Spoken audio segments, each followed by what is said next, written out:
Judges 19. In those days Israel had no king. Now a Levite who lived in a remote area in the hill country of Ephraim took a concubine from Bethlehem in Judah. But she was unfaithful to him. She left him and went back to her parents' home in Bethlehem, Judah. After she had been there 4 months, her husband went to her to persuade her to return. He had with him his servant and 2 donkeys. She took him into her parents' home, and when her father saw him, he gladly welcomed him. His father-in-law, the woman's father, prevailed on him to stay, so he remained with him 3 days, eating and drinking and sleeping there. On the 4th day they got up early, and he prepared to leave. But the woman's father said to his son-in-law, "Refresh yourself with something to eat, then you can go." So the 2 of them sat down to eat and drink together. Afterward the woman's father said, "Please stay tonight and enjoy yourself."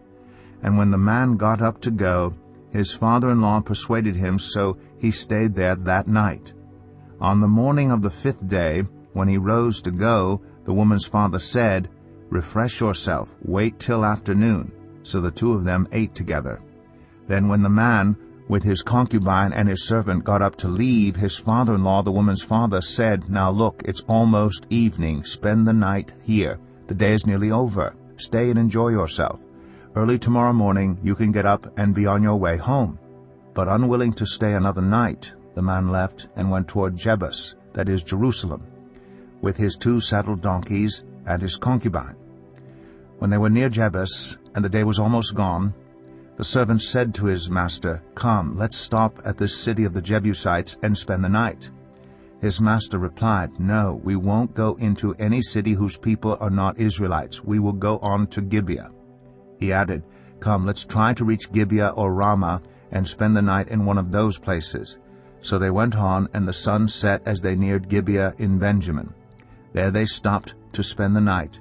They went and sat in the city square, but no one took them in for the night. That evening an old man from the hill country of Ephraim, who was living in Gibeah, the inhabitants of the place were Benjamites, came in from his work in the fields. When he looked and saw the traveler in the city square, the old man asked, "Where are you going? Where did you come from?" He answered, "We are on our way from Bethlehem in Judah to a remote area in the hill country of Ephraim where I live. I have been to Bethlehem in Judah, and now I am going to the house of the Lord. No one has taken me in for the night. We have both straw and fodder for our donkeys, and bread and wine for ourselves, your servants, me, the woman, and the young man with us. We don't need anything." "You're welcome at my house," the old man said. "Let me supply whatever you need.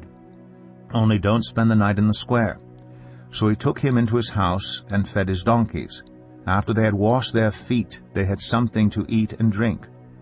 While they were enjoying themselves, some of the wicked men of the city surrounded the house, pounding on the door. They shouted to the old man who owned the house, "Bring out the man who came to your house so that we can have sex with him." The owner of the house went outside and said to them, "No, my friends, don't be so vile. Since this man is my guest, don't do this outrageous thing. Look, here is my virgin daughter and his concubine. I will bring them out to you now, and you can use them and do to them whatever you wish. But as for this man, don't do such an outrageous thing." But the men would not listen to him. So the man took his concubine and sent her outside to them, and they raped her and abused her throughout the night, and at dawn they let her go. At daybreak the woman went back to the house where her master was staying, fell down at the door, and lay there until daylight. When her master got up in the morning and opened the door of the house and stepped out to continue on his way, there lay his concubine, fallen in the doorway of the house with her hands on the threshold. He said to her, "Get up, let's go." But there was no answer. Then the man put her on his donkey and set out for home. When he reached home, he took a knife and cut up his concubine, limb by limb, into 12 parts, and sent them into all the areas of Israel. Everyone who saw it was saying to one another, "Such a thing has never been seen or done, not since the day the Israelites came up out of Egypt." Just imagine!